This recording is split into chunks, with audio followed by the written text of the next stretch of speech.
Hello, hello, hello, com vocês, mais um Batendo Cabelo com Rod Saulete. Aqui quem fala é o Saulete. E aqui é o Rod. E finalmente chegou o dia em que vamos falar de Drácula, o reality show que drags monstros competem entre si para o título de Super Drag Monstro da América. Eu confesso que, assim como o RuPaul's Drag Race, eu tive um certo preconceito antes de assistir, porque a proposta de Drácula é bem diferente de Drag Race. Mas aí que tá toda a graça do reality, porque o fato dela ter uma proposta diferente faz com que a gente não saiba o que esperar e seja surpreendido a cada episódio. E assim como Drag Race, os grandes destaques de Drácula são as suas drags, que são bem fora do convencional, e vê-las nessa competição é algo muito bacana, porque a gente passa a descobrir um novo mundo de drag que vai muito além desse padrão que a gente está acostumado a assistir em RuPaul's Drag Race. Então esse podcast vai ser especial pra gente poder falar sobre Drácula e explorar um pouco mais esse mundo das drags monstros que cada vez mais tem conseguido mais espaço, e isso é muito bom, porque quanto mais drag, melhor. E para isso a gente convidou para esse podcast o Gustavo Marinho, que havia participado do podcast especial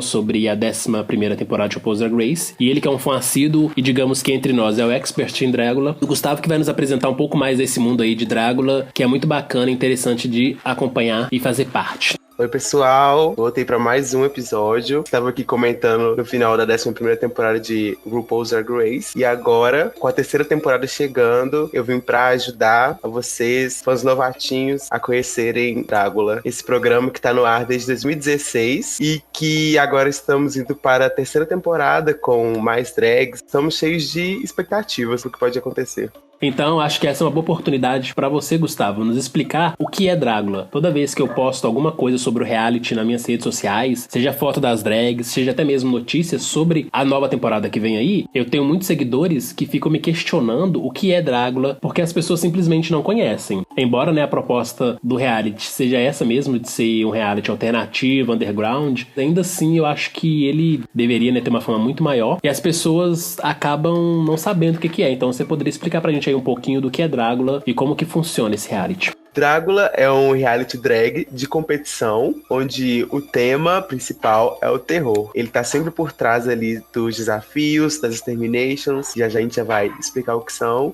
Ele usa da forma alternativa de arte, onde essas drags bebem bastante como inspiração, para trazer algo diferente, e essa ferramenta é o que torna o reality tão maravilhoso, assim. Você vê quão único é cada drag queen, tendo sempre sua estética, o seu jeito de falar, respeitados. São muitas poucas cobranças que fazem em relação a isso. Se ela sair ou ela ganhar, foi por mérito do seu personagem, do seu desempenho. Pra mim, essa é uma das grandes diferenças entre Drácula e Drag Race. Enquanto Drag Race tem lá o padrão de drag a ser seguido, que se você não tiver dentro dessa caixinha, você não é uma drag boa o suficiente pra continuar na competição e sai, em Drácula, as diferenças das drags são o que tornam elas tão únicas e celebradas pela dupla Boulet Brothers, que são as apresentadoras e criadoras desse reality. E isso eu acho fantástico, porque elas sempre reforçam pras drags que o que elas fazem é único, é fantástico, e que elas devem continuar investindo nessa originalidade. Enquanto em Drag Race, infelizmente, a gente viu aí uma fórmula de drag que costuma ser seguido, que é aquela drag super feminina, que tem os melhores looks, que sempre tá bombando nas redes sociais. E Drácula não tá preocupado com isso não, ele quer que a drag faça um bom desafio. Ela tem um bom desempenho nos desafios em que elas estão enfrentando a cada semana. E aí, a grande sacada é ela conseguir fazer com que a sua arte seja adaptado a esse desafio, mas sem comprometer a sua originalidade. Isso eu acho muito bacana. É importante falar sobre as Boulet Brothers, que são as apresentadoras, o quão lendárias elas são. Elas estão no meio drag há muito tempo e elas estão fomentando esse programa, estão fomentando o show Drácula desde a década passada, com o concurso, que também chama Drácula. Ele existe há bastante tempo e ele ainda acontece. E é importante ressaltar que as próprias Boulet Brothers, elas ainda performam, elas ainda estão nos clubes, as boates, com o show delas. Agora, com esse holofote que elas conseguiram voltar para elas apresentam novas drags, e é o que elas falam, que o objetivo delas é isso, é trazer pessoas que estão ali no fundinho, que estão ali escondidas, no cantinho da boate, e trazer elas pro palco. E é o que elas vêm fazendo desde a primeira temporada e desde antes do programa existir.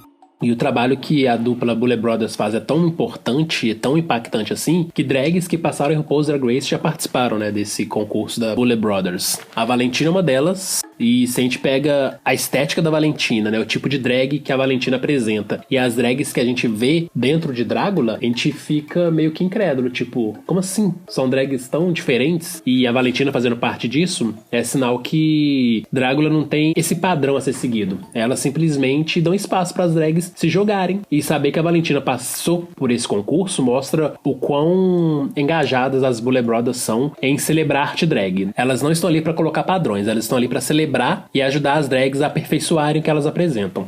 Nós destacamos coisas que levam Drácula a ser muito único, muito original. E se você nunca assistiu o programa, acho que esse é o momento de você se interessar por isso e ver se essa é sua onda. Pra começar, a questão de serem drags monsters, serem drags alternativas. Ao longo do programa, esse conceito foi sendo melhor modulado, mas desde o início e até hoje é o que elas vêm pregando. Pra mim, é o que torna o reality mais assistível, com maior entretenimento. Ter esse tema monster, ter essa coisa do terror, porque além dele atrair um nicho de telespectadores, é o que gera histórias lá dentro.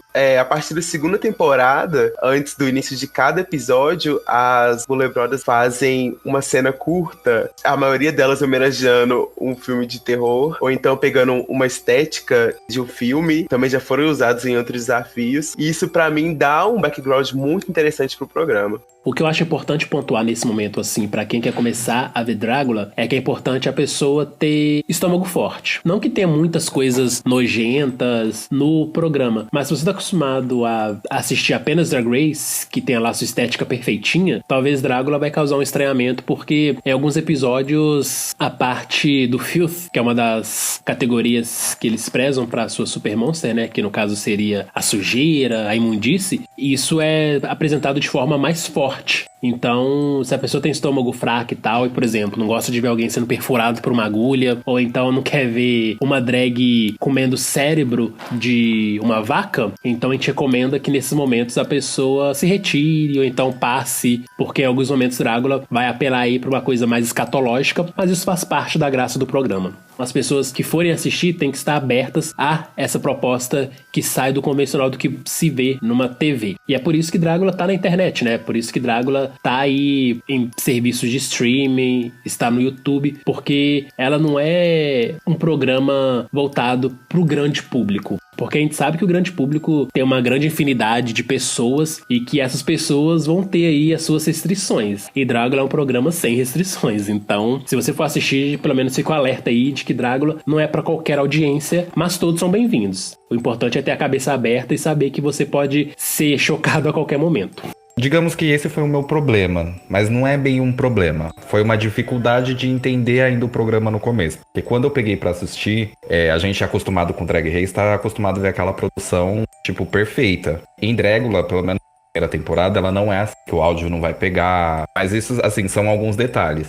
O que, assim, mais choca você assistir os episódios é a parte final, que é a parte da Extermination. Mas esse lado filth que elas prezam são aqueles desafios que você tem que fazer, por exemplo, caixa fechada com vários grilos e baratas que você tem que aguentar o maior tempo possível. Ou comer cérebro de algum animal. Essas, assim, são as partes que são mais chocantes pra quem tá saindo do universo drag bonitinho e indo mais pra essa parte do universo drag horror.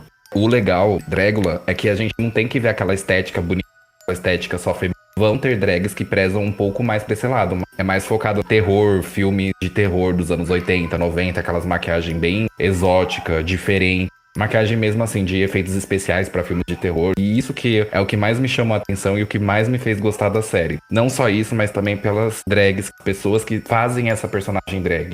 Inclusive, é bom a gente pontuar quais são os 3 quesitos importantes de Drácula, o que faz com que as Boulet Brothers escolham aí a sua super monstro. Eles exploram o filth, como eu já falei, né, que é a imundície, o glamour, que não precisa nem de explicação, né, e também o horror, o terror. E no caso, acho que o Gustavo, né, como já falamos, ele é o nosso especialista aqui de Drácula, ele pode explicar um pouco mais sobre essas 3 categorias que são muito importantes no universo de Drácula. carisma, uniqueness, nerve and talent aqui não são requisitos assim tão importantes, porque com esses glamour, field and horror, nós conseguimos olhar para um lado muito diferente do que as participantes podem trazer.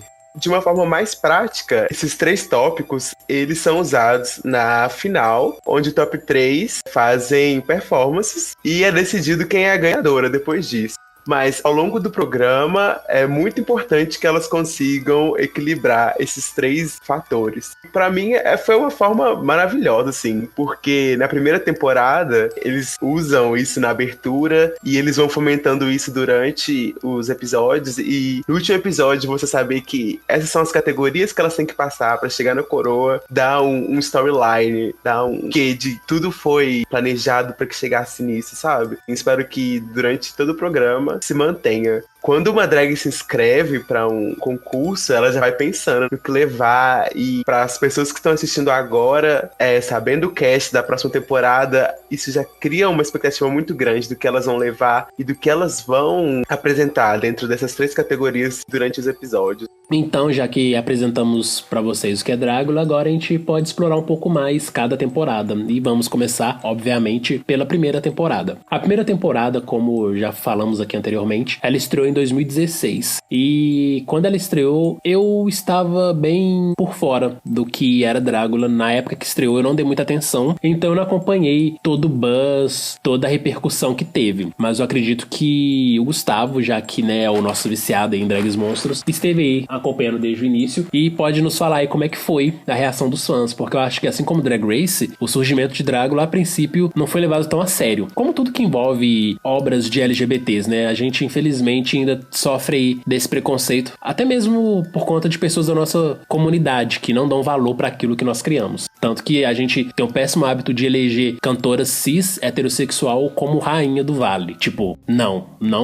a gente é cheio de representante LGBT e temos que eleger nossos 6 rainhas entre os nossos mesmo. Mas enfim, eu acredito que deve ter tido aí uma repercussão interessante quando lançou, e chegar nesse momento na terceira temporada mostra que o programa se estabeleceu e agora, assim como Drag Race, vai seguir a sua trajetória, trazendo cada vez mais drags monstros aí pros holofotes que elas merecem estar. A primeira temporada se passou no YouTube, no canal Hey Queen. Se você não conhece esse canal, é um canal onde tem apresentadores, alguns quadros com foco em drag queens, em cultura queer. A repercussão dessa temporada, ela foi bem abafada, apesar dela ter chegado a mim, que na época não era tão ligado a competições de drag queens e tal, mas quem acompanhava esse mundo mais underground, principalmente o mundo dos filmes de terror, teve essa captação do que estava acontecendo. Mas de modo geral, a principal repercussão foi doméstica, foi em Los Angeles, nessa área onde a maioria das queens participantes viviam, se apresentavam. Mas com o tempo, depois do fim dessa primeira temporada, por estar no YouTube, que é uma plataforma livre de acesso mundial, foi ganhando uma repercussão, assim, mesmo que a passo de formigas, mas que proporcionou que a próxima temporada tivesse uma repercussão maior ainda.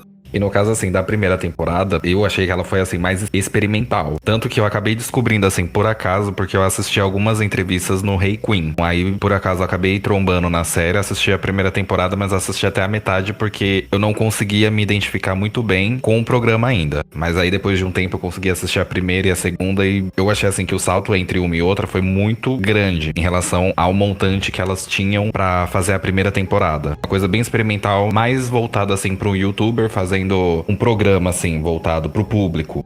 É muito importante a gente olhar a primeira temporada e saber que é como o Rod falou, é algo experimental e elas tinham um orçamento muito baixo e tal. E pra quem ainda não assistiu e tá escutando, eu aconselho a começar pela segunda temporada. Ela é mais confortável de assistir. Depois você volta na primeira, porque se você tá muito acostumado com programas de televisão e tal, pode ser um pouco desconfortável de assistir por questões técnicas mesmo. Mas depois você volta porque ela tem um cast muito interessante, tem provas muito legais e, assim, uma vencedora que é uma grande revelação do mundo drag. A primeira temporada, se a gente for analisar assim a questão técnica, é como se ela tivesse sido gravada com o celular Moto G durante o fim de semana. E aí eles jogaram no YouTube e deu certo. E aí os patrocinadores chegaram e eles conseguiram lançar uma segunda temporada com profissionais mais qualificados. Mais uma vez, né, comparando com Drag Race, eu acredito que a gente tem que, assim como a primeira temporada do programa da RuPaul, simplesmente ignorar a parte técnica e focar mais no programa em si, nos desafios, nas drags. Porque o show é tão incrível que a parte técnica acaba ficando em segundo plano. Porque se você for ficar muito preso na parte técnica, assim como em Drag Race, por exemplo, que aquele filtro de luz que eles usaram era péssimo e fez a gente ficar com uma sensação de que estava vendo algo dos anos 70, em Dragula, uma das coisas que pesam muito na primeira temporada é a qualidade péssima do som. Em alguns momentos, a gente não consegue entender o que as drags estão falando. E aí a gente tem que agradecer a equipe que legenda, que conseguiu fazer com que vários momentos ali fossem compreensíveis. Mas é isso, né? Por ser uma temporada experimental, a captação de imagem e de áudio ainda estava deixando a desejar. Mas aí, quando eles vão pra segunda temporada, entra em cena a World of Wonder, que é a produtora de RuPaul's Drag Race, que pega Dragula pra produzir também. E aí a gente vê um salto grandíssimo na qualidade da imagem. Mas em compensação também, a gente começa a ver aí mais roteirização da temporada em si. Algo que a gente tá acostumado a ver em Drag Race, né? Aquela coisa de produção, tramando ali nas entrelinhas. Em Dragula isso não é tão grande, mas eles pesam, por exemplo, nos dramas entre as drags. E enquanto na primeira temporada a gente tem uma vibe mais Dragula Best Friends, já na segunda temporada é guerra do primeiro ao último episódio, praticamente. As drags querendo se engolir o tempo todo, se provocando, e às vezes pode soar até incômodo, porque fica gritante que aquelas brigas ali são brigas necessárias e mesmo pra forçar um roteiro, mas em outros momentos a gente percebe que as brigas são realmente reais e que elas tinham que resolver isso ali pra não levar essa treta pra frente.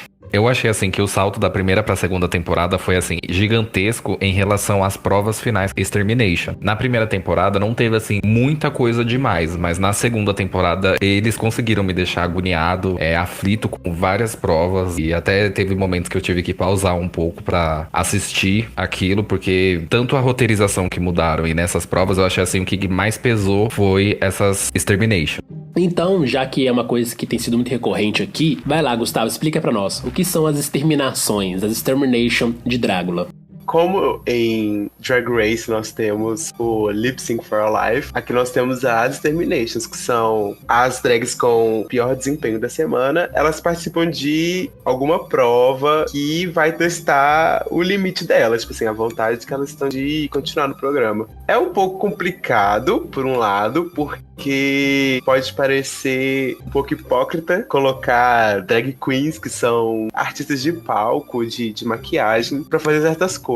Mas por outro lado, o entretenimento é tão grande e você sente que as queens que estão lá concordam em fazer aquilo e elas têm vontade de fazer, você consegue relevar essa parte do que artistas que costuram, fazem maquiagem, performam, estão, tipo assim, se furando com agulhas ou então passando a noite em caixões cheios de insetos. Mas a questão do entretenimento e também de combinar com o tema, com o tom do programa, faz ficar orgânico, faz ser mais divertido do que incomodar. Mas uma questão que eu queria perguntar pra vocês dois é se vocês acham justo as Exterminations, porque uma coisa que acontece na segunda temporada é uma drag que tava tendo um desempenho bom, mesmo não tendo ganhando nenhum desafio, estou falando da Dali. Ela foi eliminada por ela não ter completo uma Extermination e ela tava competindo com outras duas drags que já estavam com seu desempenho caindo assim. Queria saber se vocês acham que a Extermination é justa.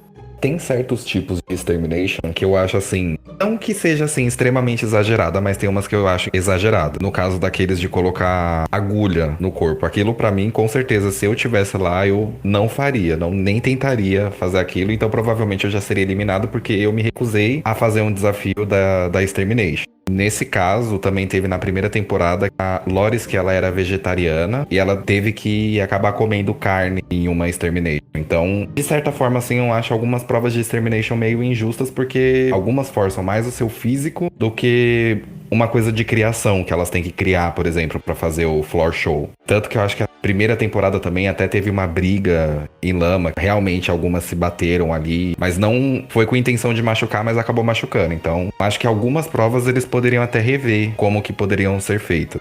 Nossa, essa questão de rever, então a gente nem vai assistir a terceira temporada, cancela, porque as Buller Brothers já avisaram que as exterminações vão ser ainda piores, ou seja... Nossa, E, tipo, perguntaram pra Eva, a Eva falou que, tipo, os terminantes dessa temporada, tipo, pesadíssimos, que vai tipo, ser muito nojento. Agora, o que eu acho das exterminações? Aí eu vou apelar pro All Stars de RuPaul's Drag Race. Quando as drags topam participar do All Stars, desse novo formato que começou a partir da segunda temporada do All Stars, uma das regras é a seguinte: as drags que estão no bottom, independente do desempenho na temporada, elas estão aptas a serem eliminadas se a campeã do Lip Sync for Our Legacy decidir eliminar essa drag. A gente viu isso, por exemplo, com a Manila, que muitos fãs acharam injustíssimo ela ter sido eliminada no All Stars 4, mas é aquilo. A regra não é essa. Se você caiu no bottom, você corre o risco de ser eliminada, independente do seu desempenho. Então, quando a gente pega Dragula e vê as regras de Dragula, e lá fala que você tem que cumprir a Extermination, e a partir disso, as Buller Brothers vão decidir se você continua ou não na competição, para mim, o que fica é exatamente isso. Se as drags, quando vão participar de Dragula, assinam um contrato, e no contrato fala que elas têm que cumprir a Extermination para continuar na competição, a partir do que as Buller Brothers decidirem, então não vejo isso como algo injusto. Agora que as Extermination em alguns momentos são bem pesadas, chega a ser agoniante ver o tipo de atividade que as drags têm que submeter, aí eu acho tenso. Mas eu acho que pensar que a Extermination é algo injusto, eu não acho, não. Se tá lá que você tem que cumprir e você não cumpre e isso vai te eliminar,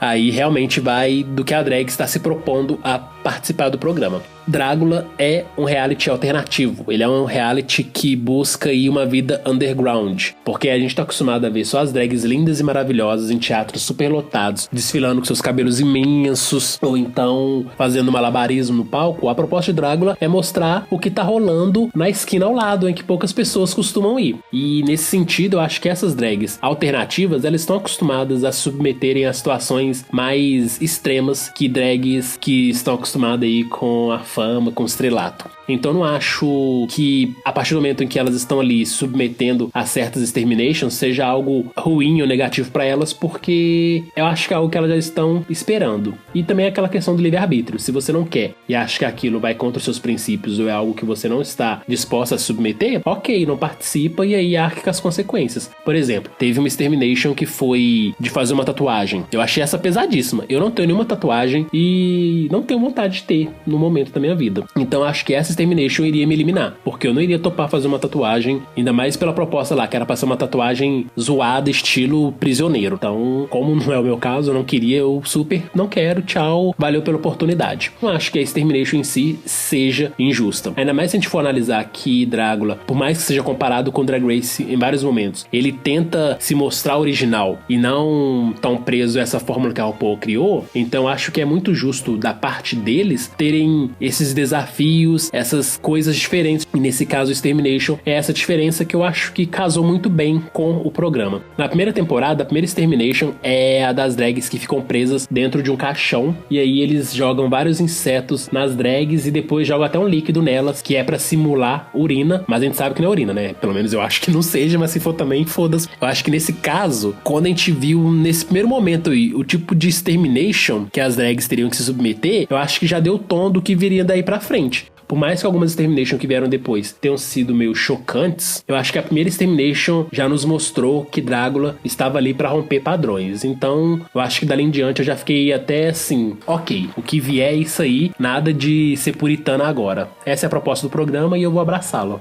Eu não consigo concordar mais, porque é exatamente isso. No final do dia, faz parte do programa e as drags que estão lá, elas saindo ou não, elas foram apresentadas, elas fazem parte da família Dragula agora e usaram da plataforma como ferramenta para um público maior a seguir elas e reconhecer elas nas redes sociais e conseguir os shows, etc. É a forma que o programa tem de se manter original e ter essa diferenciação, principalmente de Drag Race. E eu, sem dúvida, seria eliminado se eu precisasse comer carne. Então eu provavelmente nem participaria. E é legal quando a gente pega, por exemplo, as Extermination, porque a Extermination é um show à parte dentro de cada episódio. Porque não se trata apenas do desafio que a drag tem que se submeter e ver se ela vai ser capaz de levá-la até o fim ou não. Mas também se trata de toda uma dramatização, de toda uma encenação que as drags fazem. Na primeira temporada, quando a Loris, que é vegana, teve que comer o cérebro de algum animal, antes dela começar a comer o cérebro, ela fez um super discurso falando que era vegana, mas que aquilo não iria impedir ela de continuar na competição, que era o sonho dela. E aí ela acabou comendo e se jogou em cima da mesa e começou a mastigar aquele cérebro que, né, pra gente que tá assistindo é algo bem nojento. Mas isso é muito fantástico, porque ficou toda aquela tensão. Ela vai comer ou não vai comer? Ela vai romper com os próprios princípios ou não? E assim, é uma decisão dela. E se tá rompendo ou não com os princípios é uma questão pessoal dela com ela. E ela sabe por que fez aquilo, mas pra gente que tá assistindo, o impacto é muito grande, porque até então ela veio construindo esse discurso muito forte de ser vegana, pra chegar no momento crucial da competição, ela ter que colocar em xeque esse estilo de vida que ela escolheu. Então eu acho isso muito fantástico em Drácula e coloca pra gente outras questões que a gente não costuma ver em Drag Race. Outra coisa que é bem legal da gente ver em Drácula nesse momento é que quando a gente pensa, por exemplo, em monstros, a gente pensa em vilões de filmes de fantasia. A gente pensa num ogro, a gente pensa num vampiro, pensa num dragão. Ou seja, a gente pensa em criaturas místicas que estão ali pra destruir a vida ou a trajetória de um mocinho, de um herói. E em Drácula, a gente vê os monstros por uma outra perspectiva. A gente vê ali o lado mais humano, o lado sensível, o lado humorístico. E nesse caso da Loris, por exemplo, quando as drags foram, né, pro dia seguinte, após essa eliminação, conversar com ela e tudo mais, rolaram vários shades assim hilários. Inclusive de uma drag falando, tipo, você é vegana e tá usando peça de couro por quê? E assim, todo mundo caiu na gargalhada, porque chega a ser algo meio que hipócrita, né? Você fala que é vegano, não come carne, mas tá usando produtos derivados de um animal. Então, que vegano que é esse? Esse é outro lado das monstras que é bacana da gente ver, que é o lado que não é esse lado do terror, porque acaba que o terror que elas mostram é um terror na estética, é um terror no estilo, mas não é um terror na personalidade, não é um terror no caráter. E eu acho que isso é muito legal de ser pontuado, que o terror não é sobre a personalidade delas, não é sobre o caráter delas, mas é sobre a arte que elas estão apresentando pro mundo. Embora tenha algumas drags ali que apareceram na competição que tem algum caráter aí meio duvidoso, mas é aquilo, é um programa de TV, então não dá pra gente levar as coisas estão a ferro e fogo, mas que em certos momentos elas foram vilãs na história e fizeram muito bem uso desse termo aí de monstra. James Magis, você vai pagar por tudo que você fez. Eu acho que você tocou num ponto muito importante, que é o que é ser monster. Nas palavras das próprias Boulet Brothers, o monstro que elas tentam trazer é o monstro que a sociedade criou, de você ser uma pessoa queer, uma pessoa que se monta, que faz algo diferente, e nesse momento que entra questões de você ser uma pessoa diferente dentro das pessoas diferentes, de você ser uma drag que não é feminina, uma drag que não é colorida, que usa glitter, sabe? Então, é o grande pilar do programa. Tipo, o monstro é você ser aquele ser marginalizado, aquela pessoa de realmente, tipo, de fundo de boate, assim, que ninguém quer ver, que ninguém liga, e trazer isso pra frente, fazer um reality em cima disso. E elas conseguiram fazer um reality muito legal em cima desse conceito, porque a gente não tem ali um tipo único de monstro, a gente não tem um monstro bidimensional que só tem duas facetas. A gente tem trocentos monstros que se inspiraram em filmes, em histórias, em livros de terror, mas que, na verdade, não foram o que fizeram com que essas pessoas LGBTs marginalizadas se sentissem com medo do mundo. Na verdade, esses filmes, essas histórias, esses contos de terror foram a válvula de escape para essas pessoas enfrentarem esse mundo preconceituoso que elas são obrigadas a enfrentar, conviver diariamente. Então acaba que o terror que vem para a vida dessas pessoas é o terror da sociedade, mas não é o terror da ficção que serve como a salvação para essas drags. E isso é muito lindo, assim, é muito poético. É algo até interessante, né? A gente pensar que vai ver poesia, vai ver amor em Drácula. Mas eu acho que essa é a grande mensagem, assim, também, que eles conseguem nos passar. Que o monstro que as drags viram, na verdade, é um monstro que foi a salvação delas. Isso puxa um pouco também do lado de Drag Race, mas só que Drag Race é mais aquela coisa bonitinha e esse é mais o lado monstro. E o legal também, igual vocês falaram de ver, é que por mais que elas ali estejam montadas como um monstro, dependendo do desafio, fazer uma coisa bem horrífica, bem durona, bem bruxa, essas coisas, tem um outro lado também delas que é um lado mais sensível. E o contraste desse programa é bem maior do que passar aquela coisa de que a vida é as mil maravilhas, que tá tudo bem, mesmo quando não tiver tudo bem. A diferença, assim, da primeira e da segunda temporada, eu achei que na segunda temporada também teve, assim, mais momentos como esses, porque eu acho que provavelmente foi por causa daquela coisa que eles fazem, a roteirização dos programas, né? Porque como foi mais pra TV, os produtores, eles chegam na sala e perguntam, por que vocês não comentam coisa X? Por que vocês não falam disso ou daquilo? Tipo, jogam temas pra ter um pouco mais de assunto, às vezes, pra elas ficarem comentando. E já que a gente tá, né, falando nessa questão de roteiro e citamos Drag Races várias vezes, é importante a gente tentar fazer uma diferenciação entre Dragula e Drag Race, porque a comparação é inevitável. Não tem como a gente não comparar Dragula com Drag Race, porque Drag Race foi o programa pioneiro, foi onde tudo começou. Então, não tem como Dragula fugir completamente à fórmula que Drag Race criou. Mas Dragula, ao seu modo, conseguiu se diferenciar e conseguiu se estabelecer como um reality alternativo diferente de Drag Race. Mas em várias entrevistas, as Boulet Brothers sempre comentam sobre essas comparações que é feito entre um show e outro. Alguns momentos, elas até falam que elas não curtem muito essa comparação porque Drag Race tem o seu padrão de drag, que é o padrão de drag que as Drágulas querem quebrar, que elas não querem se ver associados. Porque Drag Race, por ter esse padrão de drag, acaba sempre mostrando as mesmas drags em toda a temporada. Quando a gente fala mesma drag, é mais na questão de estética, assim, de estilo, e não na questão de personalidade, que a gente sabe que as drags são bem diferentes. Mas aí, uma diferenciação, obviamente, entre as drags que estão em Drag Race e as rainhas que estão em Dragula. E as Boulet Brothers gostam de diferenciar isso, apontando que o que elas querem mostrar pro mundo são as drags underground que não teriam espaço, por exemplo, em RuPaul's Drag Race. Quando a gente vê, por exemplo, a Yvie Oddly, que venceu a 11ª temporada, aparentemente a estética dela, o estilo dela, casaria muito bem com a Dragula. E certamente sim. Tanto que em uma entrevista, as Boulet Brothers falaram que gostariam de ver a Yvie em seu programa. Mas é aquilo, até mesmo a Yvie tá dentro de uma caixinha que é mais confortável ela aparecer em Drag Race do que ela aparecer em Dragula. Então é importante fazer essa diferenciação entre um programa e outro. E é bacana também de perceber como que as Boulet Brothers são gratas ao que o RuPaul fez pela comunidade LGBT e pela cultura drag. No final da primeira temporada, quando estão subindo os créditos após coroarem a campeã, após toda aquela festa de celebração desse primeiro ano do show, elas colocam uma mensagem agradecendo o RuPaul, falando que o que ela fez foi muito importante para a arte drag, para que eles continuassem celebrando e levando a arte pelo mundo afora, e por isso elas são muito gratas ao que o RuPaul fez pela arte drag nos últimos 30 anos de carreira de RuPaul, porque mostra como as Boulet Brothers são gratas para aquela figura que abriu portas para que outras figuras não tão desejadas nesse meio pudessem brilhar ao seu modo. E isso eu acho fantástico.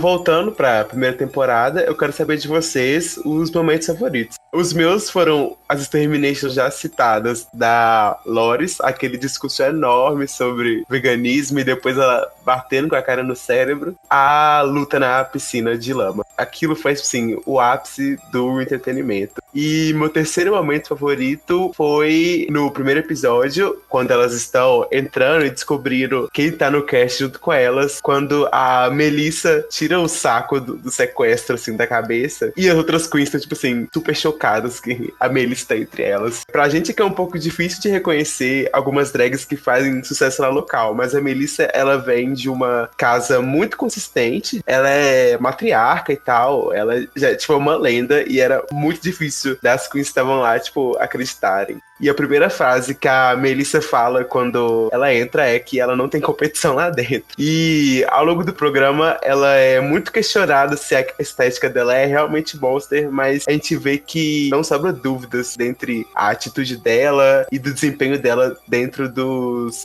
desafios. Eu fiquei encantado com a Melissa. Primeiro porque ela é muito bitch. E a gente que vê Drag Race, a gente adora drags bitch, né? Essas drags que não tem papa na língua, batem de frente e mandam shade o tempo todo. E a Melissa é muito assim. Uma drag de atitude, caruda. Eu achei ela fantástica. E no segundo momento tem essa questão da estética. Enquanto a gente tá vendo aquele monte de drag com seus looks pretos, bem de terror, chega a Melissa toda princesinha de concurso, usando rosa, cheia de glitter na cara, com uma coroinha, tipo, bitch, você tá no lugar errado, né? Possível. E durante a temporada ela mostra que tem a capacidade de ser o que ela bem entender e participar da competição que ela quiser participar. Ela funcionaria muito bem em Drag Race? Funcionaria. Mas ela também funcionou muito bem em Dragula e isso foi fantástico de ver. Porque Dragula se mostra esse reality que está aberto ao underground, mas ele não nega a participação de quem quer que seja. E a Melissa ali mostrou esse contraponto bem legal. E o mais legal ainda foi vê-la se jogando na competição. Foi vê-la se permitindo a experimentar esse estilo estilo drag que não era o dela até então. Então a Melissa pra mim foi uma grata surpresa. No primeiro momento eu achei que ela poderia ser uma bitch chata, mas ela se revelou uma drag muito bacana, muito legal assim de acompanhar e que acabou se tornando boa amiga das suas competidoras. Eu acho que isso que importa assim no fim do dia, por mais que a drag seja bitch, seja rabugento e tudo mais, ela também ser uma drag amiga que sabe separar essa questão da competição e a questão da vida, a questão do dia a dia, e que você pode ajudar a sua competidora sem comprometer o seu jogo. Seus momentos favoritos? Teve esse mesmo, né, da surpresa da Melissa ali participando da competição. Agora outro que eu achei assim fantástico, maravilhoso, foi a coroação da campeã da primeira temporada. No caso, a querida Vander Van Odd. Eu acho que ela foi muito consistente durante toda a competição e vê-la coroada, pra mim, foi a cereja do bolo, porque embora ela fosse uma drag mais calada, mais contida, ela conseguia se destacar em todo episódio. Ela sempre estava ali entre as drags que as Buller Brothers iam fazer a sua avaliação final. E ver o quanto ela era foda na competição e que ela ainda conseguiu evoluir ainda mais pro último episódio, em que ela tinha que mostrar aí as 3 categorias importantes, Filth, Glamour e Horror. Eu achei que foi muito, muito bacana assim, ver que ela estava de fato empregando as críticas que as juradas estavam ali apresentando. Porque em várias competições a gente vê que há drags que são muito cabeça duras. Elas entram na competição, mas não aceitam ser criticadas, elas não aceitam a opinião de quem quer vê-las crescendo na competição, e aí acabam entrando nesse vórtex aí de eu sou a melhor, eu sou tudo, eu sou imbatível, essas críticas não são pra mim, e no decorrer acabam se perdendo e são eliminadas. E a Vander não, embora ela sempre mantivesse aí uma competição de boa qualidade, no fim ela ainda conseguiu mostrar que tinha o que aprender, e a sua coroação pra mim foi o ponto alto assim da temporada. Outra questão que eu adorei na primeira temporada, que envolve a Vander Van Odd, foi quando durante um episódio em que ela venceu o desafio principal, as Buller Brothers vão lá e fazem uma coisa genial, que é jogar a Vander na Extermination. Tipo, what the fuck? Aquela coisa assim, explosão da mente, né? Como que uma drag que foi a melhor da semana acaba caindo na exterminação? E a explicação delas foi genial. A gente tá vendo que você é muito boa e tem sido consistente até aqui, mas como é você numa situação extrema? Numa situação de exterminação mesmo. E aí elas deram a proposta, né? A gente quer ver como você é nessa exterminação, mas você não é obrigado a participar. E aí? Você vai querer participar correndo risco de ser eliminada ou você prefere se manter imune a isso? E a Vander, de cabeça erguida, foi lá, participou e continuou na competição. E é bacana que foi esse episódio que a Loris foi obrigada a comer carne. Os meus momentos favoritos, como eu adoro uma farofa programas, foi aquela Extermination que elas tiveram que lutar na lama. E assim, foi até uma coisa legal e engraçada de ver. E o outro momento que eu gostei tanto do desafio principal, que foi elas fazerem aquelas roupas bem fish, toda de rosa, e a Extermination desse episódio, que foi elas fazerem uma dublagem da Nails, da Alaska Thunderfuck, que foi do RuPaul. E enquanto elas eram distraídas, que as pessoas ficavam jogando objetos, jogando coisas nelas, eu achei assim, poderia ser um pouco mais produzido naquela época. Eu achei legal de ver por causa dessa coisa de farofa, já que não hoje em dia acontece muito isso, mas de vez em quando acontece de um artista ser ruim ou falar alguma besteira no palco e atacarem essas coisas durante a apresentação ou se não durante o discurso. E eu gostei bastante desses 2 momentos, que foi assim o que mais me chamou a atenção em Extermination. Esse episódio é realmente muito bom. É muito divertido, tipo, elas dublando e as outras queens participantes jogando coisas delas e tal. Foi realmente, tipo assim, um dos ápices dessa temporada. E o legal desse desafio em si é o conceito que eles trazem pra Drácula pra diferenciar as drags de Drácula com as participantes de Drag Race, que é o conceito de Basic Queens. E aí, no caso, as Basic seriam as drags que participam de Drag Race. Mas não é basic no simples sentido de serem básicas, mas é basic no sentido de serem drags mais fish, mais femininas, que tem essa estética aí de princesinha. Enquanto que as Dráculas são as drags monstros. Então fica essa dualidade aí. De um lado temos as drags basics e do outro as drags monstros. E eventualmente esse desafio das Basic Queens acaba se tornando o Snatch Game assim, de Drácula, porque na segunda temporada a gente vai ver um outro desafio com esse mesmo conceito de Basic Queens. E eu achei muito legal esse desafio, porque a gente que acostumou a ver as drags com esse conceito de monstro desde o primeiro episódio, chegar nessa altura da competição, tendo que se mostrar fish, ultra femininas, usando cores tipo rosa, foi muito legal, porque foi ver a drag por um outro prisma completamente diferente do que a gente estava vendo até então. E esse também é um dos momentos, assim, bem marcantes da primeira temporada que eu adorei demais. Agora, só pra completar outro momento que eu acho crucial, assim, são as críticas que as Buller Brothers fazem. Se a gente acostumou a ver em Drag Race críticas às vezes bem rasas, que não justificam, por exemplo, porque uma drag tá no bottom ou porque uma drag venceu o desafio, em Drácula as críticas são muito consistentes e são críticas às vezes até longas. Tanto a Suântula quanto a Dracmorda, que são as Buller Brothers, as apresentadoras e criadoras do show, elas fazem uma avaliação bem criteriosa de cada participante, falando os pontos altos e os pontos negativos do desempenho dela na semana. E sempre ressaltando que as críticas que elas fazem é para as drags evoluírem a sua proposta de arte dentro do show, mas não são críticas para prender as drags em caixinhas do que elas podem ou não fazer com a arte delas, mas são críticas assim, visando a evolução dessas drags dentro da competição ou fora dali.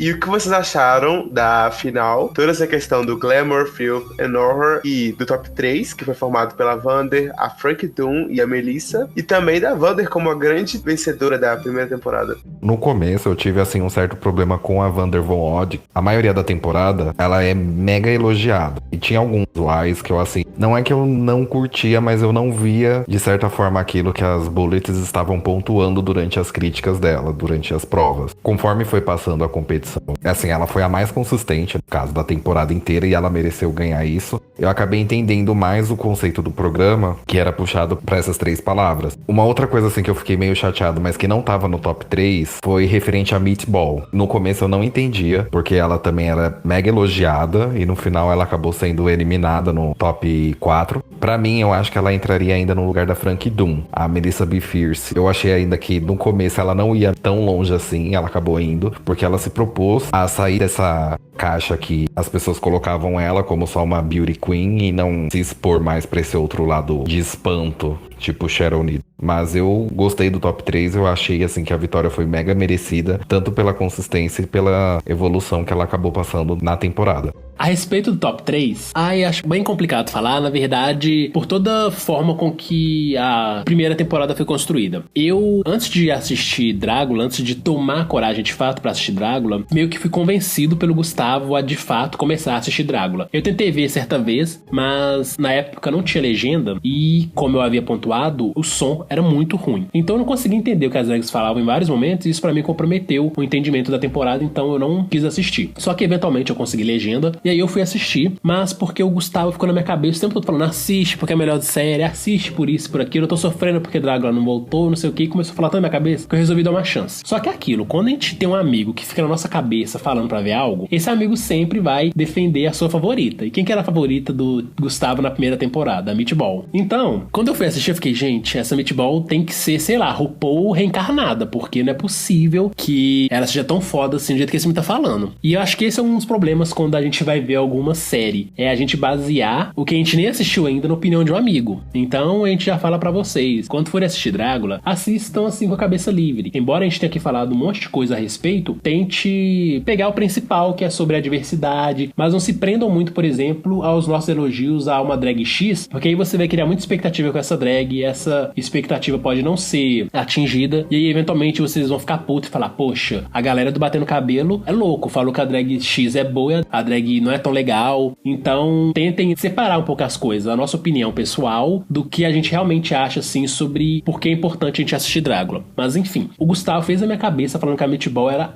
a grande revelação, e aí fui eu lá assistir e fiquei tipo, ok, a Meatball é legalzinha, mas não é tudo isso, vamos lá, vamos combinar, né? Só que pra piorar, tinha a Frankie Doom, e a Frankie Doom eu não sei, desde o primeiro momento eu não consegui criar uma afinidade com ela. E aí quando ela chegou no top 3 no lugar da Meatball, eu quis tipo pegar a Suântula e a Dracmorda e fazer as duas, sei lá, mergulhar naquele mar gelado que o top 4 teve que fazer uma performance lá, fazer um ensaio fotográfico. Eu achei que foi um top 3 diverso, achei. Só que as minhas favoritas não estavam nele. Só que é aquilo, o programa é da Buller Brothers. Então a minha opinião nesse momento é indiferente. Elas escolheram aquele top 3 e é esse mesmo. Só que não foi meu top 3 do coração. Por mim teria sido a Melissa, a Vander Van Odd e a Meatball. Mas a Frankie Doom acabou mostrando uma grande evolução pra final. E aí eu acabei reconhecendo que valeu a pena ela ter chegado ali sim. E que as Buller Brothers são lendas e são as donas do programa. E elas têm que ser mesmo, porque a visão que elas têm da arte drag é muito mais profunda, muito mais experiente do que a gente, um simples espectador, tem. Então eu acabei concordando com a decisão delas quando eu vi a apresentação que o top 3 fez. E eu curti bastante. E sobre a vitoriosa, maravilhosa, ao meu ver, a gente tinha um top 2 gritante ali, que é a Melissa e a Vander Van Odd. Eu achei que o que elas fizeram naquela apresentação final foi simplesmente fantástica. A Melissa chegando lá como uma freira pornográfica, eu achei assim, fantástico. Muito, muito bom. E a Vander Van Odd mostrando aí um lado de filth, de imundície, que a gente não tinha visto até então. Eu acho que foi pra coroá-la mesmo. Eu gostei muito da coroa dela, eu achei que ela mereceu demais. E vamos combinar, né? A coroa dela, pra mim, é uma das coroas mais fantásticas que tem até hoje, assim, em programas de reality. Ok, que não era uma coroa feita de joias, o que seria até bom pra ela, já que o prêmio da primeira temporada foi apenas $10 mil.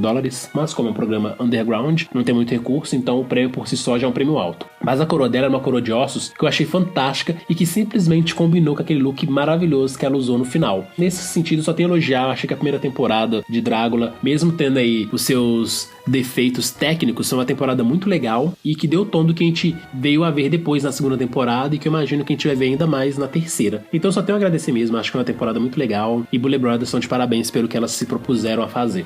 Essa final é o ápice dessa temporada. E assim, por mais que a Frankie Dunne tenha sido colocado em questão aqui, eu acho que ela apresentou uma estética muito interessante. E dentro do programa, a questão da Meatball, dela ser uma queen mais pra da comédia, por ela ter essa personalidade muito carismática lá dentro, isso não performava tão bem quanto as questões estéticas que a Frankie Dunne conseguiu apresentar. Mas a Meatball ainda é pra mim a grande revelação da primeira temporada. Mas juntamente com a Vander, é claro, a vencedora. Esse último episódio ele é maravilhoso, assim. A questão dela comer vômito no filth, o look final dela é maravilhoso, aquele ser todo ensanguentado, provavelmente morto, a coroação. Pra mim hoje a Vander ela é uma das drags que mais compensam a gente acompanhar. As performances são sempre algo opulento, algo muito performático, muito artístico. Ela nunca tá numa zona de conforto. Ela tem um visual muito marcante, muito original também. Você reconhece a estética dela muito facilmente. E o grande prêmio dela, ganhando essa temporada, foi que agora ela é produtora de Drácula. Ela produziu a segunda temporada, produziu a terceira. Essa afinidade que ela teve com as Blues Brothers, que ela criou, foi muito importante. Ela participou de coisas muito cruciais na segunda temporada, inclusive de escolher quem seguiria pro top 3. E já que eu toquei no assunto, eu queria saber de vocês se vocês acompanham ainda, se vocês têm uma queen favorita dessa primeira temporada que vale a pena continuar seguindo nas redes sociais, assistindo shows, etc. Pra mim, são a Vander e a Meatball. A Meatball, ela é a única queen de Nova York que participou dessa primeira temporada. E ela traz essa estética de Nova York que, pra quem assiste Drag Race, é muito marcante. É essa coisa camp, mas também com muito humor envolvido, muito carisma. A gente pode pegar isso da Bob, da Miss Cracker. Ela representa muito bem esse nicho de Nova York. Ela conseguiu muitos feitos depois do programa, virou repórter de um aplicativo. Ela tem um show solo. Na última DragCon, ela fez um painel junto com a Nina West, participante da 11ª temporada de Drag Race, que eu queria muito estar lá. Devia ter sido tipo, uma das convenções mais engraçadas do ano, envolvendo drag queens. E a Melissa eu gosto de ver porque eu tenho esse ar dela de que ela é uma lenda. E nas redes sociais ela é muito fofa. Também é uma que eu acho que ela deveria ter outras oportunidades além dessa primeira temporada. Talvez um All Monsters. Seria interessante a gente citar também quais que a gente gostaria que voltasse no All Monsters. Já nesse caso, que eu gostaria de ver a Melissa de volta. Pra mim, ela tem um porte de winner, assim. Ela mostra que ela é uma lenda e ela, com as atitudes dela, com as performances impecáveis, ela traz isso à tona.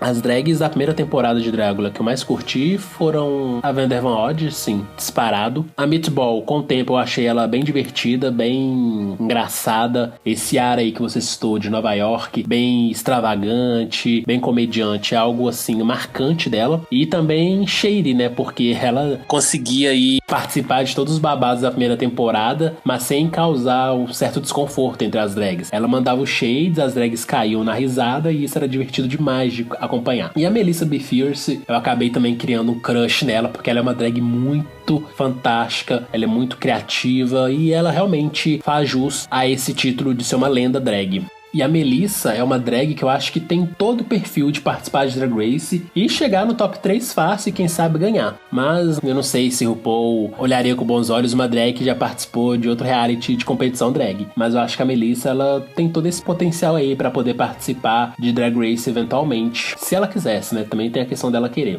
Agora, quanto ao All Monsters, eu acho que esse é um assunto que a gente pode tratar em outro momento. Eu acho que seria bacana a gente pensar num elenco aí voltado também com as drags da segunda temporada. Nesse momento, eu fico pensando muito assim no All Monsters e eu não consigo ainda ver quais drags eu gostaria de rever, porque tem umas drags aí que são muito, muito boas, mas tem outras também que, como elas saíram cedo, eu acho que valeria a pena revê-las. Então, não sei, eu acho que pro All Monsters ainda tá cedo pra eu poder falar quais drags que eu quero muito ver. Mas se eu pudesse falar pelo menos duas, eu acho que Meatball e Melissa são, assim, drags fodas que eu acho que merece uma segunda chance pra conseguir a tão sonhada coroa de Drácula. Eu posso ser julgado de uma das queens que eu gosto, porque eu gostei bastante da Loris, por ela ter aquele jeito, um fofinho bonitinho. E uma outra, assim, que eu vejo também, de vez em quando, nas redes sociais, é a Meatball e a Melissa B. Fierce. A Melissa B. Fierce mais voltado pra esse lado da estética que eu gosto de ver, e da Meatball é pra ver o que ela tá fazendo no momento, porque no começo eu tinha problema com ela na temporada de todo mundo gostar dela e eu não ter gostado tanto. Aí como ela acabou me cativando, eu ainda tenho, assim, interesse de ver. Raramente o que eu vejo é sobre a Vander Von Odd. Por enquanto é isso, galera. Esse foi o nosso primeiro podcast sobre Drácula. Aqui nós resolvemos pontuar os momentos mais marcantes, o que é a série. Certamente faremos um novo podcast em breve para poder também falar sobre a segunda temporada. Como a segunda temporada teve uma evolução muito grande em relação à primeira, tem muita coisa a ser comentada. E também vamos falar das nossas expectativas com a terceira temporada. A gente acredita que é um reality que vale muito a pena, embora ele não tenha a fama e o status que Drag Race tem, mas a nossa equipe aqui acredita que é um reality muito importante a gente acompanhar, e porque, acima de tudo, é entretenimento de LGBT para LGBT. E nesse mundo que a gente vive atualmente, a gente precisa se ver na TV, a gente precisa se reconhecer nos artistas que a gente anda consumindo. E Drácula, ele consegue fazer essa ligação conosco. Mesmo que ele seja uma proposta diferente de Drag Race, a gente consegue se enxergar nessas drags monstros, porque as histórias de vida delas são semelhantes às nossas histórias de vida. E por mais que a capa ali seja a capa do terror, seja um roteiro que a gente não está tão familiarizado, no fim do dia é sobre LGBTs tentando uma vida melhor através da arte drag, e isso é fantástico e deve ser celebrado. Muito obrigado, meus convidados, Gustavo, por ter mais uma vez topado aí conosco participar do Batendo Cabelo com o Rod Saulete, e Rod, né, que é meu parceiro aí desde o primeiro podcast, e a partir de agora a gente vai tentar trazer novos podcasts com temas variados,